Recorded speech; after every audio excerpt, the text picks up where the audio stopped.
Punjab bar council के vice chairman Farhan Shahzad साहब मेरे साथ मौजूद हैं, जिनकी सरबराही में चीफ जस्टिस ऑफ पाकिस्तान से उनकी मुलाकात हुई है। किस मुलाकात थी, क्या सवालात थे, क्या तजावीज़ थी, इस हवाले से उन्हीं की ज़ुबानी जानते हैं। फरहान शहजाद साहब, कल आपकी चीफ जस्टिस से मुलाकात हुई है, क्या मामला थे, किस हवाले से मुलाकात की है? चीफ जस्टिस ऑफ पाकिस्तान बतौर सरबरा सुप्रीम कोर्ट ऑफ पाकिस्तान इस इदारे के लीगल फर्टर्निटी के हेड हैं, और पंजाब बार काउंसिल ने अपने वफद के साथ chairman publication committee, chairman executive committee Haji Afzal Darala साहब, मलिक गुलाम अब्बास नसवाना साहब, सैयद जाफ़र त्यार बुखारी, मलिक सलीम इकबाल अवान और इशफाक कोट साहब के साथ उनकी मुलाकात की। ये मुलाकात हमारी जो पब्लिकेशन कमेटी और उनकी जो तरजीहात थी उस सिलसिले में ऑलरेडी तय थी। उसके साथ साथ हमने जो लाहौर हाई कोर्ट के ऑर्डर के तहत स्ट्राइक के दिनों में दायरगी बंद है, उस पर अपने तहफ़्फ़ुज़ात का इज़हार किया और उन्होंने यकीन दहानी कराई कि हम इसका मसले को जल्द अज जल्द हल करेंगे। दूसरा, हमारा उनसे सरफ़हरिस्त तकाज़ा वकला के हर मैटर में, हर किसी FIR में 780A का नफाज वो गलत है, वो कानून के मुनाफी है। सुप्रीम कोर्ट की जजमेंट भी उस पर मौजूद है। तो उस पर भी उन्होंने यकीन दहानी कराई कि ये आहिस्ता आहिस्ता जो मैटर्स हो रहे थे वो कम हो गए हैं, तो इंशाल्लाह हम इस पे भी अपनी कंसिडरेशन पॉजिटिव रखेंगे। फिर हमने जो CM की फ़ाइलिंग है लाहौर हाई कोर्ट में और सुप्रीम कोर्ट ऑफ पाकिस्तान में जो अर्जेंट केसेस की प्री अरेस्ट बेल के लिए उनकी दायरगी और उनको इनिशली फ़ाइलिंग के हवाले से, उनकी फ़िक्सेशन के हवाले से, वो भी उनके साथ शेयर किया। फिर हमारे जो दोस्त लॉ गैट के जो पेंडिंग थे उनके 50 से 45 के लिए उनकी सिफारिशात की, और बार और बेंच के ताल्लुक़ को सिर्फ़ और सिर्फ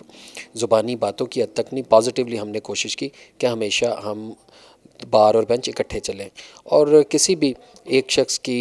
अपने ज़ाती ख़यालात को पूरे इदारे का उसका जो भी तर्जुमान नहीं कहा जा सकता।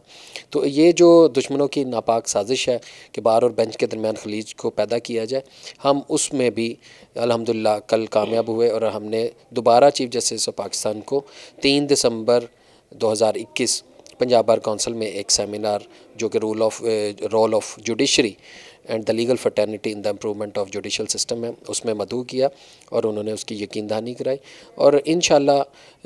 जो अदलिया, वकला, मीडिया, ये तमाम एक इकट्ठा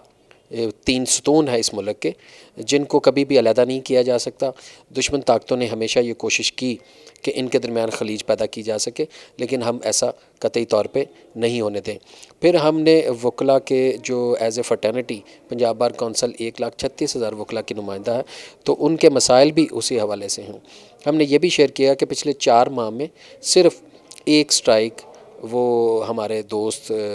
राय मोहम्मद नवाज़ खरल साहब, उनका मर्डर हुआ तो उस सिलसिले में हमने की। अदरवाइज़ कोई भी वकील खुशी से स्ट्राइक नहीं करता, मजबूरन उसके पास इसके अलावा कोई और रास्ता नहीं होता। तो इसलिए हम जो भी मसाइल होंगे वो टेबल पे बैठ के हल करेंगे। हमने वकला के इंश्योरेंस, वकला की बहबूद के लिए, उनकी एजुकेशन, उनकी हेल्थ के लिए जो मसाइल थे उसमें भी चीफ जस्टिस साहब से शेयर किया। लॉयर प्रोटेक्शन एक्ट पे भी हमने बात की कि जो लास्ट टाइम हमने अवारी में प्रेजेंट किया था उसको हमारी मदद करें और आइंदा पार्लियामेंट में इसको लेके चलें। तो ये तमाम तजावीज़ जो कि लीगल फर्टर्निटी के लिए थी वो हमने उनको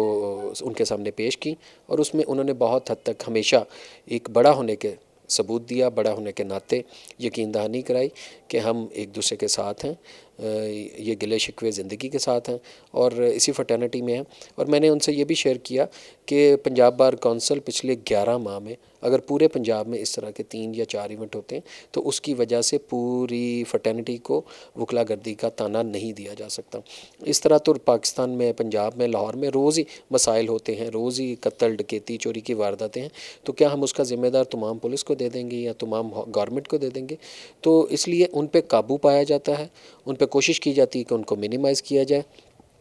और उनके हल के लिए हमेशा पॉजिटिव इक़दामात किए जाएँ। फिर हमने डिसिप्लिनरी कमेटी की परफॉर्मेंस के हवाले से भी शेयर किया कि हमने माजी में अगर इस तरह के कोई वाक़यात हुए, वो चाहे लाहौर हाई कोर्ट में हो या सियालकोट में हो, हमने उस पे एक्शन फौरी کر لیا، اور ہم نے نہ صرف سسپینشن بلکہ پرماننٹ کینسلیشن کے لیے بھی لائسنس ٹرائبونل ہائی کورٹ کو بھجوا دیے۔ اب ہائی کورٹ کی بھی کچھ ذمہ داری ہے، جوڈیشری کی بھی کچھ ذمہ داری ہے کہ وہ اپنی ذمہ داری کو پورا کریں اور ہمارے ساتھ کندھے سے کندھا ملا کے چلیں، اور اپنی ذمہ داریوں کو ذمہ داری سمجھتے ہوئے وہ خوش اسلوبی سے یہ کام ہم بیٹھ کے کریں، کیونکہ بلیک کوٹ ہم بھی اور بلیک کوٹ میں جوڈیشری بھی، تو یہ کالا کوٹ سب کی ہی فیملی ہے، کوئی شخص یہ نہ سمجھے کہ وہ سپیریئر ہے۔ تو اس صورتحال میں انہوں نے ایک اچھا پازیٹیو جسچر اور ہمیشہ ایک بڑے ہونے کے ناطے ہمارے سب کے ساتھ مل کے کام کرنے کی اور مل کے ساتھ چلنے کی یقین دہانی کرائی۔ ہم نے اس موقع پہ انہیں اپنی جو پبلیکیشن کمیٹی کی ڈائری 2022 وہ بھی انہیں پریزنٹ کی، اور آئندہ جو سیمینار ہے اس کے لیے انہیں دعوت دی، اور انشاءاللہ ہمیں امید ہے کہ وہ بڑا ہونے کے ناطے دوبارہ تشریف لائیں گے، اور انشاءاللہ ہم مل کے اس لیگل فرٹرنٹی کے لیے اور جوڈیشری کے امپروومنٹ کے لیے جو کردار ادا ہو سکا وہ ہم نے پہلے بھی کیا اور آئندہ بھی کرتے رہیں گے۔ جی بالکل، جس طرح فرحان شہزاد صاحب کا کہنا ہے 1,36,000 وکلا ہیں جو پنجاب بار کونسل جن کو پریزنٹ کرتی ہے، ان کے مسائل حل کرنا ان کی اولین ترجیحات ہیں۔ اسی حوالے سے چیف جسٹس آف پاکستان سے ان کی ملاقات ہوئی ہے تاکہ مسائل کا حل قانون کے ذریعے انصاف فراہمی کو یقینی بنایا جا سکے اور پنجاب بار کونسل کے جو تقدس کو وہ بحال رکھا جا سکے۔ جی